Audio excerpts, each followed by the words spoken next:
Axşamınız xeyir olsun müəllimlər. Deməli bizim bugünkü izahımız olacaqdı 8-ci sinifdən mövzu 16. Avtomatlaşdırılmış paltar yuyan maşının quruluşu və iş prinsipi. İndi baxaq izaha. Bax deyir ki, paltar yuyan maşın ev təsərrüfatında ən ağır əl əməyi hesab edilən parça məmulatlarının, altı üst geyimlərdir, yataq dəstlərdir, çantalardır, yəni parça məmulatlar deyəndə bunlar nəzərdə tutulur. Yuyulub təmizlənməsi üçün nəzərdə tutulmuş necə qurğudur? Bayaq biz nə keçdik? Nəyə sualca? Avtomatlaşdırılmış. Yəni ki, özü-özünə faydalı iş əmsalı olanda özü işləyən bir şeydir. Deməli, paltar yuyan maşınların da aşağıdakı növləri var. Testlərə əsasən bunlar düşər. Məsəl üçün düşər ki, necə qurğudur? Yadımızda saxladıq ki, avtomatlaşdırılmış qurğudur. Hansı növləri var? Deyəcəyik ki, kiçik ölçülüdür, əl sıxma qurğuludur, yarım avtomatdır, avtomatlaşdırılmış qurudulub yuyulandır. Deməli, neçə dənə oldu? 1, 2, 3, 4 cürə. İndi baxırıq. Yazılıbdır ki, sual olaraq avtomatlaşdırılmış paltar yuyan maşın nə ilə xarakterizə edilir? Deməli, burada insan əməyindən az istifadə olunur da. Biz paltar əvvəllər nə edirik? Düşürdük, yuyurduq, yaxalayırdıq, sərirdik. Hamımız da sağlam idik. İndi amma maşın yuyur, özümüzdə elə. Sonra paltar yuyan maşın elektrik şəbəkəsinə, kanalizasiyaya və su təchizatı sisteminə daimi qoşulu olduğu üçün onu işə salmaq heç bir əlavə əmək tələb eləmir. Rahat, yəni bir dənə knopkasını basırsan və salam. Nə işığa, toka qoşmursan, nə kanalizasiyaya, nə suya qoşmursan. Yəni 3 yerə qoşulu olur da bu. Rahatcana şey edirsən. Sonra maşın hansı hissələrdən ibarətdir? İndi hissələr olan yerinə çevirək, baxaq bir-bir. Baxaq. Deyir ki, paltar yuyan maşının üst qapağının altında deməli nə yerləşir? Elektrik qapaqlar bloku yerləşir. Deməli, harada yerləşdi? Bax, üst qapağın altında. Bir dəqiqə qələmi çıxardım. Üst qapağının altında. Ondan sonra deyir ki, paltar yuyan maşına su vermə şlanqı ilə kontaktlar bloku yerləşir. Bu da deməli, paltar yuyan maşına su vermə şlanqı ilə suyun yığılmasına nəzarət edir.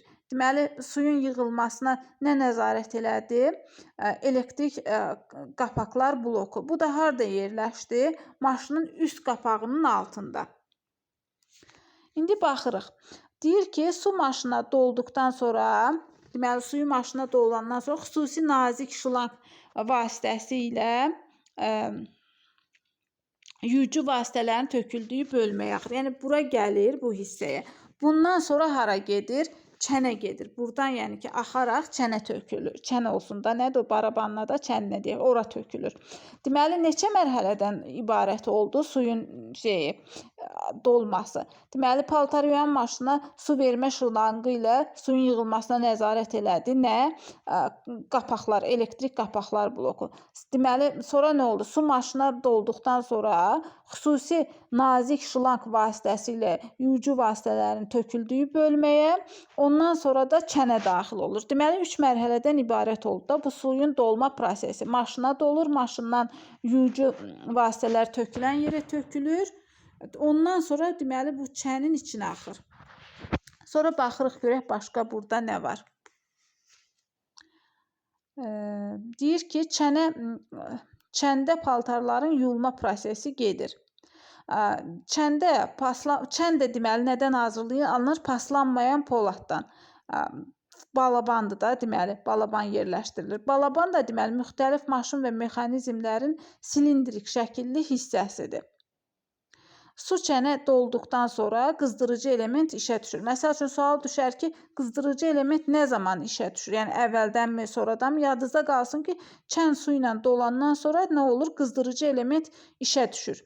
Qızdırıcı element suyu lazımi istilik həddinə qədər qızdırır. Yəni, biz bu qarşıdan onu idarə etməsindən hansı dərəcəyə qoyuruqsa, qızdırıcı elementdə deməli, həmən suyu 40 dərəcədə ola bilər, 30 dərəcədə ola bilər, 60, 100 dərəcəyə qədər qalxır da, məsəl üçün, o dərəcələrdə nə edir? Qızdırır.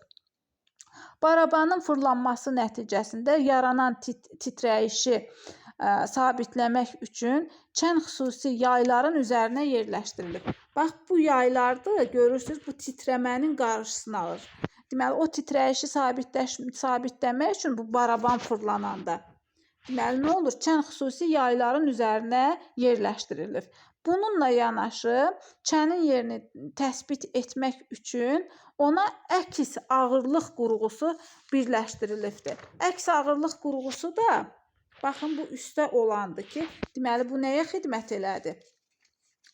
Deməli, çənin yerini təsbit etmək üçün ona əks ağırlıq qüvvəsi. Təsbit etməkdirsə, əks ağırlıq qüvvəsini götürəcəyik.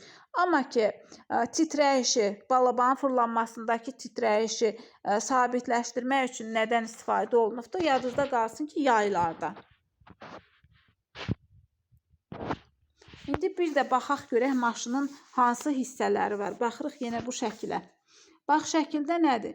Birinci elektrik qapaqlar blokudur. Burada göstərilibdir. Bircə dəqiqə. Elektrik qapaqlar bloku bu hissədə. Ondan sonra nə gəlir? Deməli, səviyyə reləsi var. Bu 7-ci bizim nədir? Səviyyə reləsidir. Sonra çəndir. Bax, bu özü nədir? 3-cü yerdə gəlir çən. Sonra qızdırıcı element var. Bundan sonra nə var? Boşaltma nasosu var. Bilirik ki, o suyu boşaldan nədir? Bu nasosdur. Nasosun sonra boşaltma şlanqı var. Məsəl üçün, biz bunu birbaş açıb bıraxsaq, yerə su axar. Ona görə nə edirik? Bu boşaltma şlanqından istifadə edərək açıq suyu buraxırıq. Məsəl üçün, o şey tutulanda aşağıdakı hissə. Sonra hansı hissəsi var? Ondan sonra deməli var, yuyucu tozu tökmək üçün olan hissəsi. Sonra 7-də dedik səviyyə reləsi var, belə. İndi baxırıq bu hissəyə. Bu da arxadan olan görünüşdür. Görək, arxadan olan görünüşdə nə var? Çənin asılma yayı var. Birinci, bax, burada çəni asmaq üçün olan yaylardır.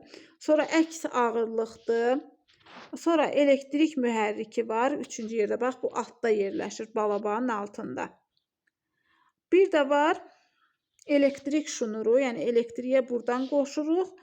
Bir də boşaltma şlanqı. Boşaltma şlanqı vasitəsilə də o çənin içindəki su kanalizasiyaya axıb tökülür.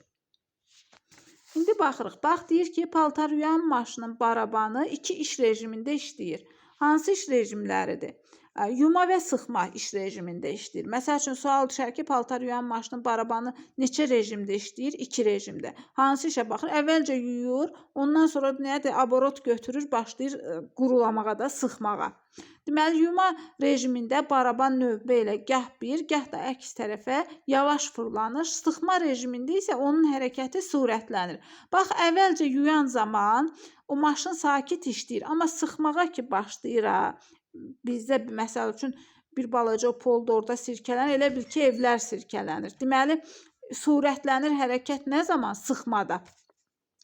Müasir paltar yuyan maşınlar dəqiqədə 2000 dövr ilə işləmə sürətinə malikdirlər. Deməli, neçə dövr ilə işləyirlər? 2000 dövr ilə. İndi bu rəqəmə biz sonranda da rastlaşacağıq, onu da deyəcəm sizə. Sonra fırlanma momentinin elektrik mühərrikinin valından barabanın valına ötürülməsi də 2 üsulla mövcuddur.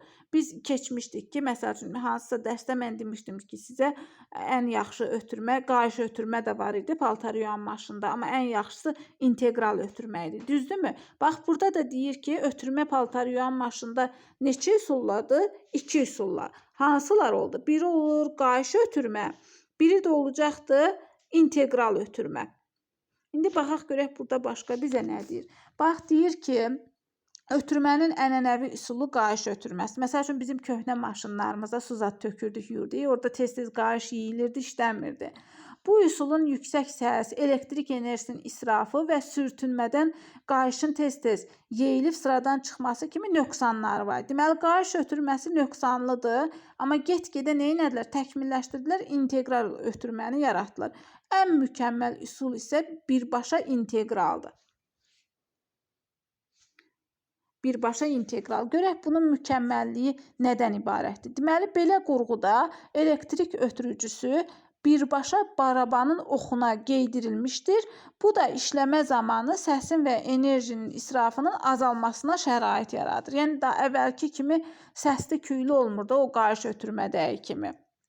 Həm də enerjiyə nə eləyir? İsraf eləyir. Deməli, maşın mexanizmlərində həm də nə var? Səviyyə reləsi var. Səviyyə reləsi var. Deməli, səviyyə reləsi də baxın bu 7-cidir. Deməli, nə var? Səviyyə reləsi var. Deməli, səviyyə reləsi isə yuyulan paltarların miqdarından asılı olaraq çənə yığılan suya nəzarət eləyir. Məsəl üçün 1 kilo paltar tökmüşüksə, paraşoku da ona uyğun eləyirik, suyu da ona uyğun eləyirik. Deməli, suya nə nəzarət elədi? Səviyyə reləsi. Yumadan sonra su xüsusi şlanq vasitəsilə, baxın bu şlanq idi da, boşaldıcı ilə kanalizasiyaya axıdılırdı. Bunun üçün maşında çənin altında boşalma nasosu da var. Bax, bu nasosla da eləyə bilərik. Suyun axıdılmasından başqa bu nasos daha bir funksiyanı da icra eləyir. Deməli, suyun təkrar istifadəsinə həyata keçir. Bəzən olur ki, yuyucu toz suda yaxşı həll olunmur. Yəni ki, buna kömək eləyir da, yenidən istifadəsini həyata keçirir. Bu funksiya da bunun üçün nəzərdə tutulmuş. Digər nasoslar da yəni bu işi yerinə yetirə bilərlər. Paltaryuyan maşın idarə etmə lövhəsi vasitəsilə tənzimlənir. Bu qabaq hissəsində onun nəyi olur? Knopkaları olur da, idarə etmə lövhəsi. Onun vasitəsilə nə edirik? Biz onu rejimlərə qoyuruq, tənzimləyirik. Müasir paltaryuyan maşınlar çoxlu sayda yuma rejimi, yəni knopkaları çoxdur da, yuma rejimi təhlükəsizlik sistemləri ilə təchiz olunubdur. Əgər maşında suyun itirilməsi nəticəsində artıq köpük yaranarsa, həddən artıq köpüklənmə baş versə, o zaman maşın suyu dayandırır.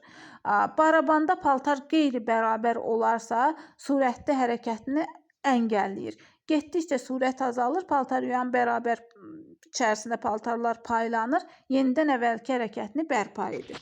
İndi baxaq biz təhlükəsizlik qaydalarına. Bax, burada nə deyilibdir? Yerlə birləşdirici çıxısı olan elektrik yuvalarından istifadə edin. Deməli, vanna otağına açıq elektrik yuvası qoymayın.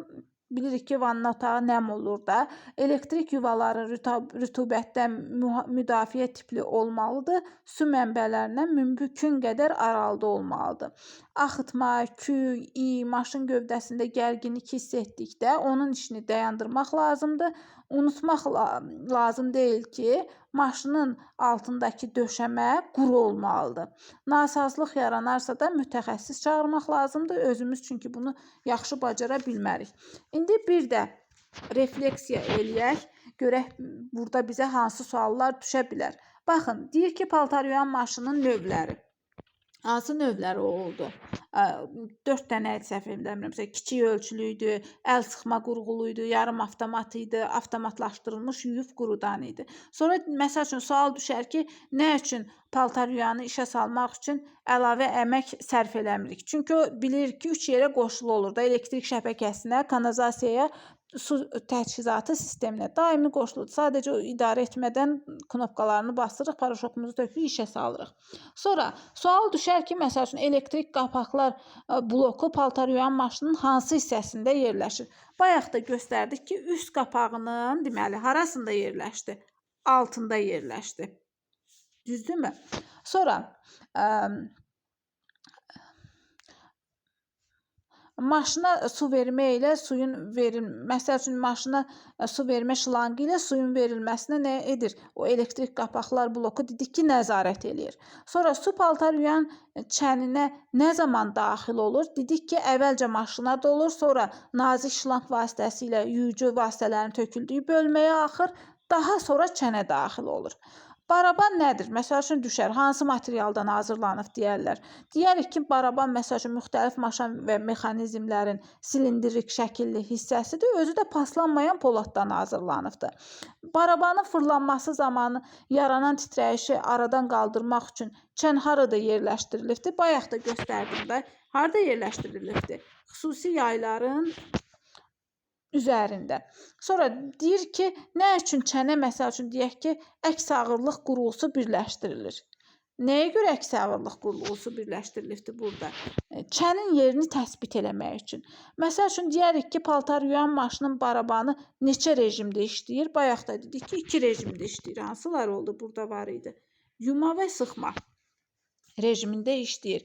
Məsəl üçün deyə bilər ki, sual düşər ki, müasir paltar yuyan maşınlar dəqiqədə neçə dövr işləmə qüvvəsinə malikdir? Bayaqlar nə dedik? Dedik ki, 2000 dövrdə. Elə bu 2000 rəqəminə biz dedik ki, toz soğuranda da nə edəcəyik? Rastlaşacağıq. Sonra neçə cürə ötürmə var? Dedik ki, qayış ötürmə var, integral ötürmə var. Ən mükəmməl olan birbaşa integral ötürmə idi. Qayış ötürmənin müəyyən etmişdik ki, özünə uyğun nöqsanları var idi. Məsəl üçün nə kimi nöqsanları olar? Dedik ki, elektrik enerjisinin israfıdır, yüksək səsdir, sürtünmə nəticəsində qayışın yeyilib aradan çıxması ola bilər. Yəni bu kimi nöqsanları ola bilər. Sonra məsəl üçün sual düşər ki, hansı qurğularda elektrik ötürücüsü birbaşa barabanın oxuna giydirilmişdir. Bax, barabanın oxuna giydirilən integral ötürmə idi ki, bu da ötürmənin ən yaxşısı idi. Düzdürmü? Üstünlüyü ondan ibarət idi ki, səs idi, enerjinin israfının azalması idi. Bunlara şərait yaradırdı. Məsəl üçün düşər ki, sual çənə yığılan suya nəzarət. Demişdik ki, bayaq burada 7-cidə səviyyə reləsi idi. Çənə yığılan suya nəzarət eləyirdi. Sonra bilmirəm. Deyə üstə. Üzr istəyirəm müəllimlər. Deməli, boşaltma nasosunun məsəl üçün düşər ki, hansı funksiyası var? Deyərik ki, çəndəki suyun axıdılmasıdır, suyun təkrar istifadəsi üçündür. Yəni ki, təkrar istifadəsi də deyəndə nə başa düşdük? Başa düşdük ki, yuyucu tozu daha yaxşı həll olsun deyənə onu nə edirik? Təkrar istifadə edib. Bunlara da nə xidmət elədi? Boşaltma nasosu. Yəni onun funksiyaları bundan ibarət. Həm çəndəki suyu axıdır, həm də təkrar suyun istifadəsinə şərait yaradır. Sonra sual düşər ki, paltar yuyan maşının işi nə vasitəsilə tənzimlənir? Dedik ki, o qabağındakı knopkalar, yəni idarə etmə lövhəsi vasitəsilə paltar yuyan maşının işini biz tənzimləyə bilərik. Sonra maşında suyun itirilmə nəticəsində artıq köpük yarandığı zaman nə baş verər? Onda maşın nə edir? Suyun verilməsini dayandırır. Nə zaman maşın sürətli hərəkətini əngəlləyir? O da paltar qeyri-bərabər maşının içərisində paylandığı zaman.